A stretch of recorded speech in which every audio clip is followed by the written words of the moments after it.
जय हिंद everyone, welcome to Daksham officer academy. This is Sparsh. और कल जो हमने पेपर डिस्कशन करा था उसे आज कंटिन्यू करते हैं क्वेश्चन नंबर 41 से। लास्ट हमने क्वेश्चन नंबर 40 डिस्कस किया था। Let's go to question number 41। 41 है, which one of the following input is required in less quantity in case of non farming activities. जब आप नॉन फार्मिंग एक्टिविटीज कर रहे हो तब आपको चार ऑप्शन दे रखे हैं, उनमें से कौन सा इनपुट बहुत कम रिक्वायर्ड है। तो ये जनरल स्किल्स का क्वेश्चन है। अगर आपको थोड़ा सा भी अंदाजा है चीज़ों का, आप बड़े आराम से कर लोगे। पहला है a land, B labour, C capital और डी है रॉ मटेरियल। अब इनमें से कौन सी चीज़ आपको रिक्वायर्ड बहुत कम है, लेस रिक्वायर्ड है। जब आप एक नॉन फार्मिंग एक्टिविटी कर रहे हो, यानी कि आप ऐसी एक्टिविटी कर रहे हो उसमें खेती नहीं है, तो खेती हो चाहे ना हो, रॉ मटेरियल तो आपको फिर भी चाहिए होगा, ठीक, पैसा भी चाहिए होगा, लेबर भी चाहिए होगा। पर जब आप खेती नहीं कर रहे तो आपको जमीन की जरूरत कम पड़ेगी। सिंपल सी बात है, अगर आप खेती कर रहे हो तो वो तो बिल्कुल ही लैंड बेस्ड एक्टिविटी है ना, उसके लिए land was the most important resource. But अगर आप एक नॉन फार्मिंग एक्टिविटी कर रहे हो तो उसके लिए जमीन की जरूरत आपको कम पड़ेगी। तो इसका आंसर है ए।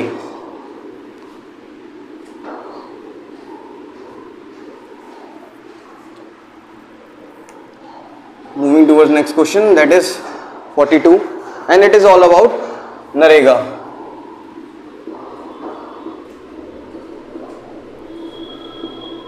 ये बहुत इंपॉर्टेंट है, काफी बार न्यूज में रहता है और इसके बारे में एटलीस्ट आपको बेसिक डिटेल्स पता होनी चाहिए हमेशा। Mahatma Gandhi National Rural Employment Guarantee Act scheme, ठीक, इसके अंदर क्या होता है एक्चुअली आपको इसमें 4 स्टेटमेंट दे रखे हैं और मैं अगर बेसिकली बीच में बताऊं तो ये स्कीम 2005 में इनेक्ट हुई थी। इसके अंदर रूरल एरियाज में रहने वाले लोगों को 100 डेज के लिए एम्प्लॉयमेंट गारंटी देती है गवर्नमेंट, एम्प्लॉयमेंट प्रोवाइड करती है, ठीक। और वो एम्प्लॉयमेंट अनस्किल्ड होगा, अनस्किल्ड वर्क, ठीक, नरेगा के अंतर्गत आपको मिलता है। जैसे मजदूरी वगैरह के काम और जो भी छोटे मोटे और जॉब्स हैं वो सब आप करते हो। मतलब जो भी रूरल एरियाज के लोग हैं उनको 100 डेज एम्प्लॉयमेंट देती है गवर्नमेंट, इसके लिए पे करती है। अगर गवर्नमेंट किसी को 100 डेज एम्प्लॉयमेंट नहीं दे पाती तो फिर गवर्नमेंट उनको पैसे पे करती है, कंपनसेशन देती है, ठीक। ये बहुत इंपॉर्टेंट स्कीम है। ब्रीफली इतना ही है। बाकी अगर बात करें, इसमें 4 ऑप्शन दे रखे हैं और इनमें से बताना है which of the following statement is correct. तो पहला ऑप्शन दे रखा है, ऑप्शन नंबर ए, ये 175 डेज के लिए एम्प्लॉयमेंट देती है। नहीं, वो तो 100 डेज के लिए था, तो ऑप्शन वैसे गलत हो गया। दूसरा है क्या, इसमें विमेन्स को ज्यादा पैसे मिलते हैं। ये फंडामेंटल राइट वॉलेट कर देगा, है ना, और हमारे सारे स्कीम्स इसी बेसिस पे बनते हैं। तो विमेन्स को भी ज्यादा एम्प्लॉयमेंट नहीं मिलती, मैन और वुमेन के वेजेस सेम होते हैं। अगर हम बात करें नेक्स्ट की, इसमें स्किल्ड और अनस्किल्ड दोनों के लिए जॉब्स हैं। नहीं, सिर्फ अनस्किल्ड के लिए जॉब्स हैं। तो ऑप्शन डी तो ठीक हो गई। और वो क्या है कि ये स्कीम सिर्फ और सिर्फ रूरल एरियाज के लिए है, अर्बन एरियाज के लिए नहीं है। ये बात बिल्कुल ठीक है। अर्बन एरियाज के लिए अभी ऐसी कोई स्कीम नहीं है कि उन्हें 100 डेज गारंटीड एम्प्लॉयमेंट, यहां पे गारंटीड एम्प्लॉयमेंट है, ठीक।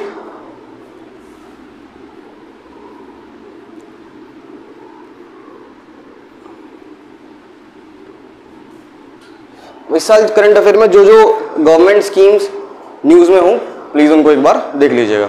जैसे सुकन्या योजना हो गई और बाकी कोविड के टाइम पे जो हमारे पैकेजेस आए थे, गवर्नमेंट ने जो भी स्कीम एज ए स्टिमुलस बताई थी, उन सब के बारे में एक बार पढ़ लेना। Question number 43, which of the following is form of emergency is not mention in the constitution of India. emergency provisions the part of constitution of India। देखो इमरजेंसी होती क्या है? Emergency is a very alarming situation, ऐसी situation जहां पे state machinery अच्छे से work नहीं कर पा रही, कुछ ना कुछ ऐसी एक्सटर्नल या इंटरनल कॉम्प्लिकेशन हुई है, या तो एक्सटर्नल यानी कि किसी देश ने हमला कर दिया, कुछ ऐसा हो गया, या फिर कोई इंटरनल इमरजेंसी है। और बाद में इस इंटरनल इमरजेंसी वर्ड को हटा के आर्म रिबेलियन करा गया during the time of Indira Gandhi government, कि अगर आर्म रिबेलियन हुआ है तभी आप इमरजेंसी लगा सकते हो। अब इन्होंने क्वेश्चन ये पूछा है इंडिया में कौन कौन से टाइप की इमरजेंसीज हैं, तो हमारे पास सबसे पहले है नेशनल इमरजेंसी, नेशनल इमरजेंसी, ठीक क्या? After that state emergency, president rule, जो लगभग लगातार लगता ही रहता है किसी ना किसी स्टेट पे। सेंट्रल गवर्नमेंट, जब भी सेंट्रल गवर्नमेंट को लगता है कि स्टेट गवर्नमेंट उनके अकॉर्डिंग वर्क नहीं कर रही या फिर ऐसा कुछ है जो अनकॉन्स्टिट्यूशनल है, तो प्रेसिडेंट रूल लग जाता है, दैट इज स्टेट इमरजेंसी, ठीक। आर्टिकल 352, 356 और एक होती है फाइनेंशियल इमरजेंसी। ये इंडिया में आज तक नहीं लगी, ऑल्दो कहा जा रहा था कि कोविड के टाइम लग सकती है, बट ऐसा नहीं हुआ। फाइनेंशियल इमरजेंसी का मतलब है ऐसी इमरजेंसी जिसमें इंडिया का जो रेवेन्यू है वो ही खत्म हो गया, ऑलमोस्ट वो बहुत ज़्यादा नीचे चला गया, तो इसमें सैलरी डिडक्शन होता है। ऐसा इंडिया में आज तक नहीं हुआ। स्टेट इमरजेंसी 100 से भी ज़्यादा बार लगी है, ठीक। रही बात नेशनल इमरजेंसी की, during the time of Indira Gandhi और उससे पहले लगी थी 1962 जब पाकिस्तान के साथ हुआ था इंडो पाक वॉर, और जब 1965 में 1962 इंडो पाक वॉर, 1965 सीनो इंडिया वॉर जब हमारा चाइना के साथ वॉर हुआ, एंड देन 1973 जो जबरदस्ती की इंटरनल इमरजेंसी थी। अच्छा, इन दोनों में अलग अलग इमरजेंसी नहीं लगी। एक्चुअली ये वॉर होने के बाद ही अचानक ये वॉर स्टार्ट हो गया था, तो इसमें एक ही इमरजेंसी प्रोविजन था, वो हमने दोबारा से इमरजेंसी लगाई थी, ये इमरजेंसी कंटिन्यू रही थी। अच्छा, इसमें क्वेश्चन था which of the following is not, कौन से इनमें से इमरजेंसी प्रोविजन इंडिया का नहीं है, तो ये तीनों तो थे A B C, fourth option था हेल्थ इमरजेंसी। उसके बारे में हमने कोई डिस्कशन नहीं किया, ऑल्दो कोविड के बाद ये चीज बहुत इंपॉर्टेंट हो गई कि हेल्थ इमरजेंसी होनी चाहिए, है ना, ऐसी कोई कंडीशन आ जाए। लेकिन हम कोविड को भी एज अ डिजास्टर ही ट्रीट करते हैं, इसलिए उसके अंदर जो भी फैसले लिए गए हमने डीएम एक्ट के अंदर लिए, डिजास्टर मैनेजमेंट एक्ट के अंदर।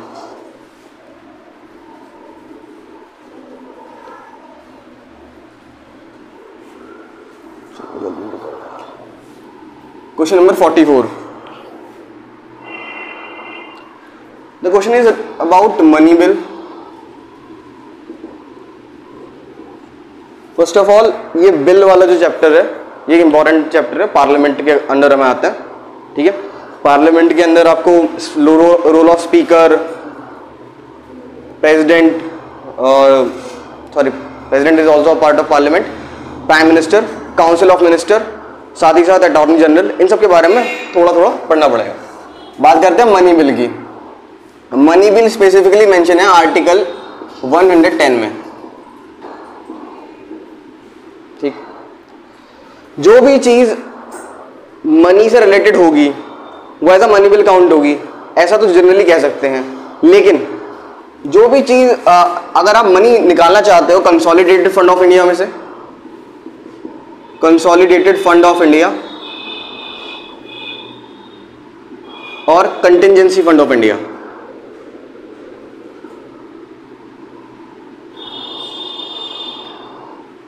इन दोनों में से अगर आपको मनी निकालनी है तो you have to pass a money bill. ये मनी बिल केवल और केवल लोकसभा में ही इंट्रोड्यूस होता है, राज्यसभा में नहीं होता, और राज्यसभा इसको रोक भी नहीं सकती। Rajya Sabha is obliged to agree upon this, ठीक। अगर मैं बात करूं मनी बिल की, तो एक्चुअली भारत सरकार के दोनों खजाने हैं जिसके अंदर रेवेन्यू सारा का सारा होता है, कंसोलिडेटेड फंड ऑफ इंडिया और कंटिजेंसी फंड ऑफ इंडिया, इन दोनों में से जब भी पैसा निकलता है तो वो मनी बिल के अंडर निकलता है स्पेशली। और अगर ये प्रेसिडेंट की प्रायर रिकमेंडेशन पे होता है, प्रेसिडेंट ऑलरेडी रिकमेंड करते हैं इसके लिए,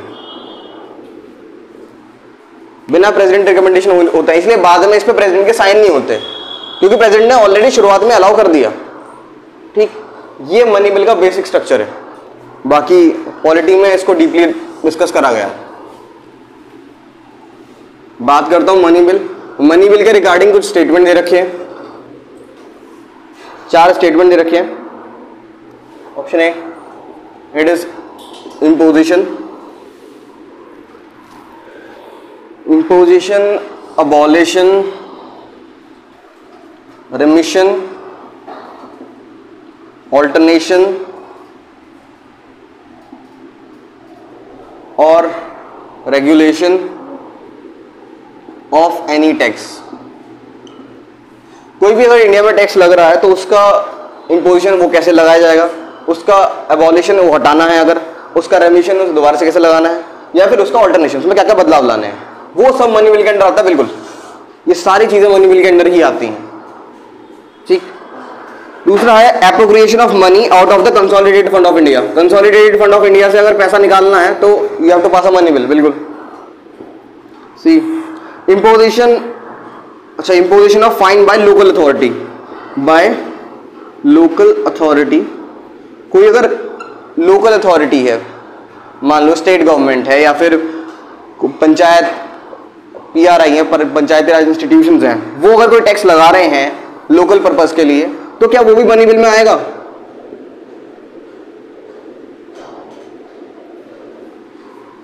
ये देखो यहां लोकल, ये लोकल लोगों की बात कर रहे हैं, है ना, और लोकल के बारे में कॉन्स्टिट्यूशन ऑफ इंडिया में कोई जिक्र नहीं है, कहीं भी नहीं है, तो ये ऑप्शन ऑलरेडी गलत है, ऐसा हो ही नहीं सकता।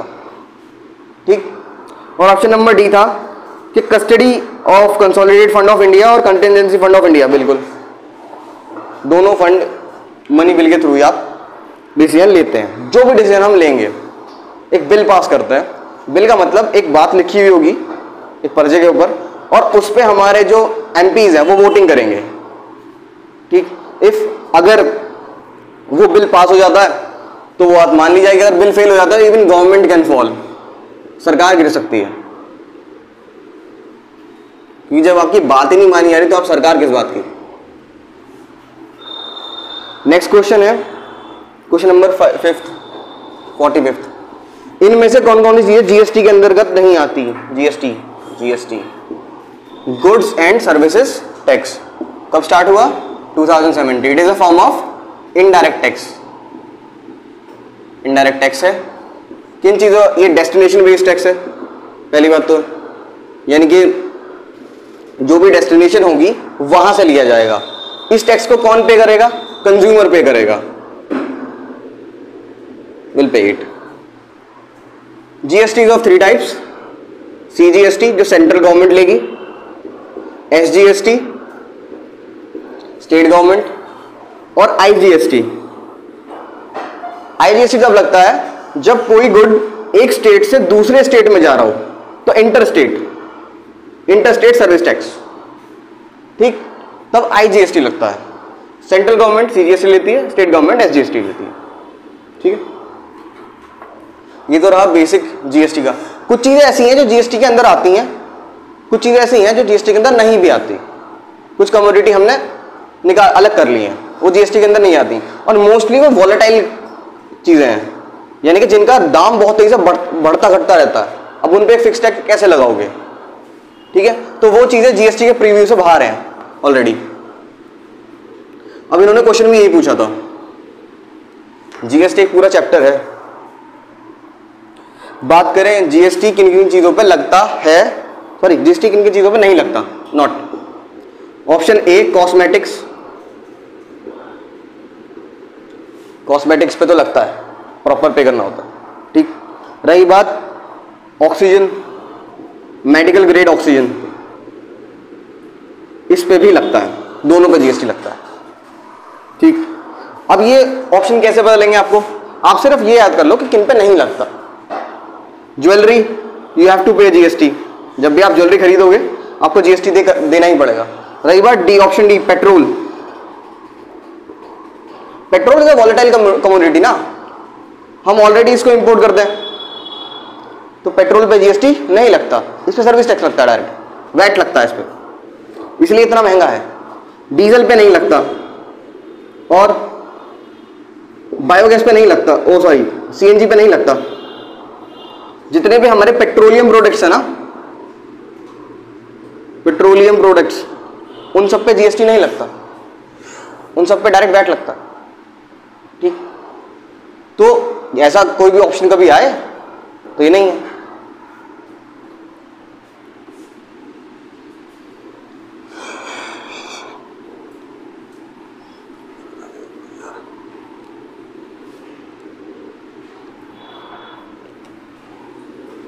क्वेश्चन नंबर 46, क्वेश्चन नंबर 46 में ये है, which of the following statement about the committees of parliament.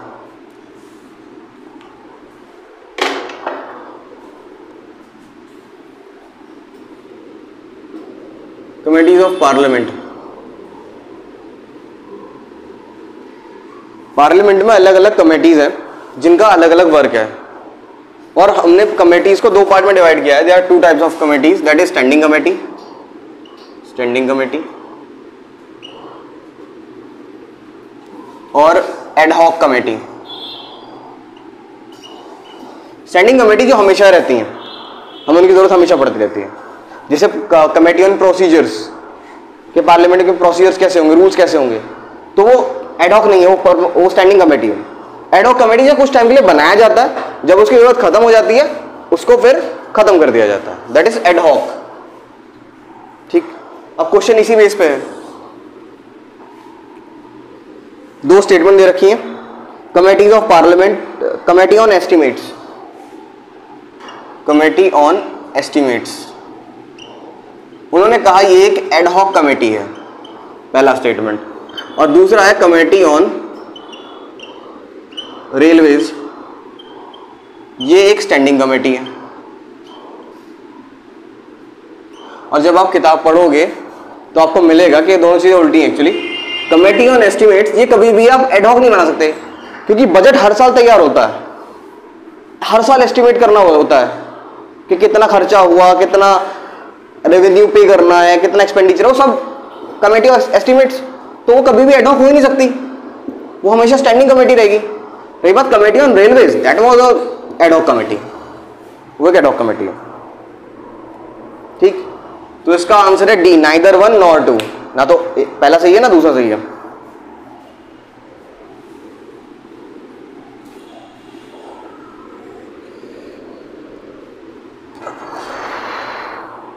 Question number 47, that is socialism, समाजवाद।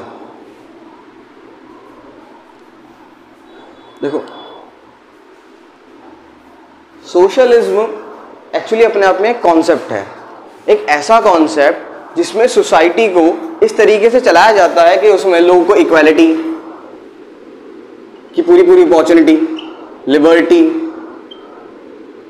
और कहीं ना कहीं एफिशिएंसी भी, ये सब मिले। ठीक, लेकिन although it is not an ideal situation. Simple सी बात है, एक स्टेट में कुछ लोग गरीब हैं, कुछ लोग अमीर हैं, तो जो अमीर हैं उनकी परचेजिंग पावर ज्यादा है, तो वो ज्यादा चीजें खरीद सकते हैं। अब कल को एक साइकिल वाला जाएगा कि नहीं नहीं मेरे पास साइकिल है, इसके पास गाड़ी है, ये क्वालिटी नहीं है, हाँ मुझे भी गाड़ी दिलवाओ, प्रेसिडेंट ऑफ इंडिया सर पकड़ के रो रहे हैं, तो ऐसा नहीं हो सकता। It is not a ideal condition, but it is a sustainable condition. हम जहां तक जिसको इक्वालिटी दे सकते हैं उतनी देनी चाहिए, जैसे एजुकेशन में सबको इक्वल रखना चाहिए, है ना, that is the concept of socialism. दूसरा होता है capitalism. These all are concepts. Even in the preamble of India, we the people of India having solemnly resolved to constitute India into sovereign, socialist, secular, democratic republic. इन सब शब्दों का आपको मतलब पता होना चाहिए। सॉवरेन मतलब फ्री फ्रॉम अदर्स, यानी कि हम पे किसी और का कब्जा नहीं है, हम अपने फैसले खुद लेंगे। ठीक। सोशलिस्ट मतलब हम सोशलिज्म की अप्रोच फॉलो करते हैं, सबको इक्वल ट्रीटमेंट, है ना, लिबर्टी, ये सब देंगे। सेक्युलर मतलब धर्मनिरपेक्ष, यानी कि जो हमारा form of secularism western form of secularism से अलग है, हम हर धर्म की इज्जत करते हैं। इसलिए आपकी बुद्ध पूर्णिमा की छुट्टी भी होती है, ईद की भी छुट्टी होती है, दिवाली की भी होती है, होली की भी होती है। ठीक। Democratic people's rule, we the people of India. और रिपब्लिक मतलब जिसका हेड जो है वो इलेक्टेड हो, बाय इलेक्शन चुना गया हो, दैट इज रिपब्लिक। ये हमारे प्रीएम्बल में लिखा है। आपकी एनसीईआरटीज की जो बुक्स होती है उनके शुरुआत में लिखा होता है स्टेटमेंट, पूरा का पूरा प्रीएम्बल ऑफ इंडिया। उसकी एक एक स्टेटमेंट पे एक एक क्वेश्चन बनता है, तो एक एक स्टेटमेंट के बारे में अच्छे से पढ़ना। इसके बाद जब पूरी लाइनें आती हैं, लिबर्टी, सोशल, लिबर्टी, जस्टिस, वो सब एक दिन बैठ के प्रीएम्बल डिस्कस करेंगे, और कुछ नहीं। Indian secularism, socialism. Indian socialism किस तरीके का है? ऑप्शन ए है डेमोक्रेटिक सोशलिज्म, बिल्कुल है, हमारे यहाँ डेमोक्रेसी है, डेमोक्रेटिक सोशलिज्म है India. Option B Nehruvian socialism, yes, क्योंकि ये आइडियाज हैं पंडित जवाहरलाल नेहरू के, बहुत सारे आइडियाज हैं, that is called Nehruvian socialism. तो ये भी है, ये भी है। ऑप्शन सी कम्युनिटेरियन सोशलिज्म, ये भी है, we also follow community approaches. और ऑप्शन डी है रेडिकल, ये नहीं है, हम कोई भी चीज रेडिकलाइज नहीं करते। कोई भी चीज, कोई भी डिसीजन इंडिया का रेडिकल नहीं देखा होगा कभी भी आपने।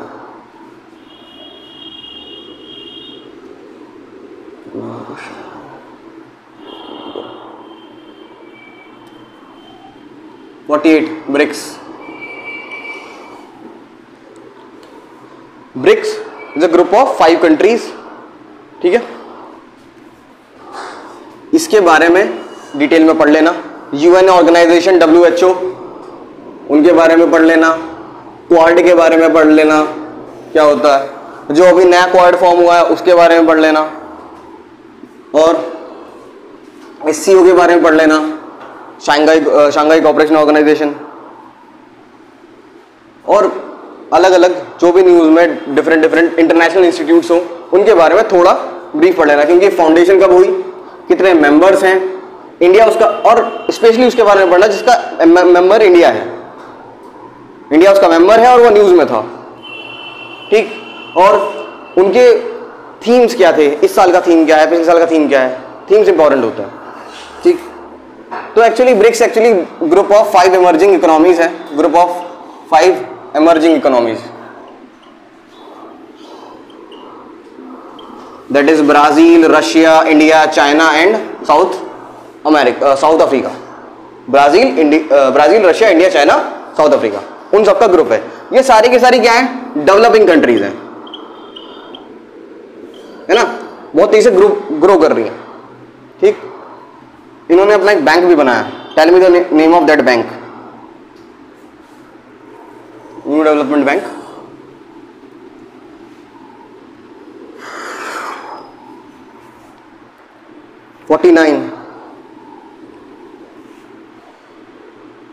Indian federalism,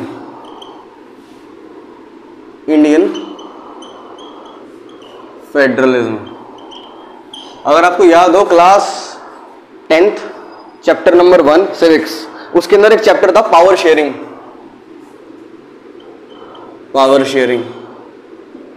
horizontal power sharing, vertical power sharing, है ना। और साथ ही साथ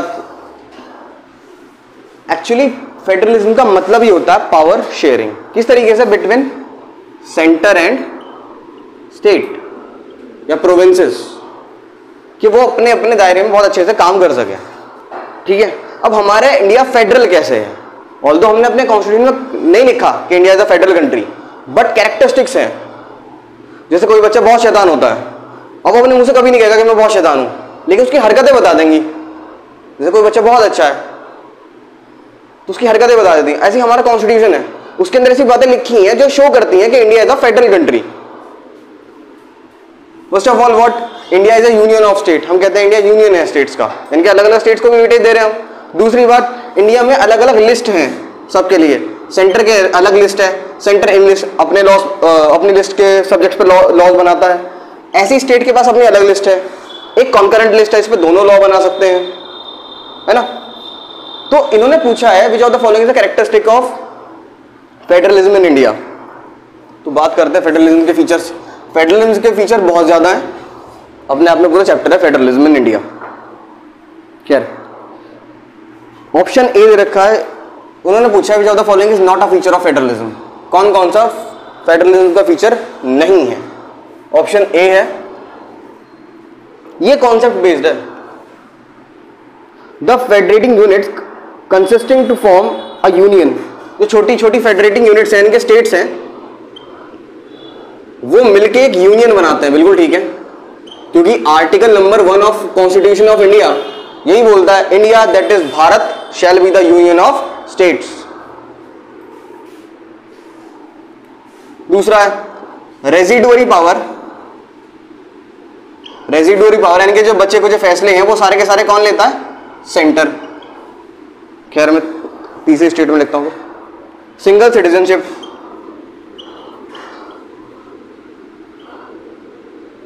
सिंगल सिटीजनशिप और कहां गया?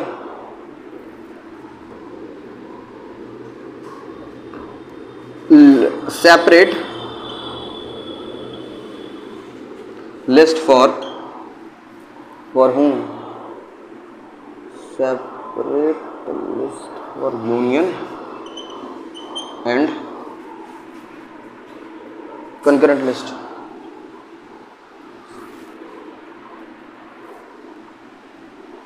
States. चार ऑप्शन है। India is a union of state, that is a federal feature. There is a separation between separation of list, union list, state list, concurrent list, ये भी ठीक है। अच्छा, और single citizenship is also characteristic of federal feature. Actually एक central feature है। और residuary power ये सारी सेंटर के पास है। ये अपने आप में क्या है? एक सेंट्रल फीचर है कि जितनी बच्चे को शक्तियां वो कौन ले रहा है? सेंटर। उसमें स्टेट का कोई रोल नहीं है ना, तो ये अपने आप में क्या हुआ? एक सेंट्रल फीचर हुआ, यूनियन फीचर हुआ। ठीक,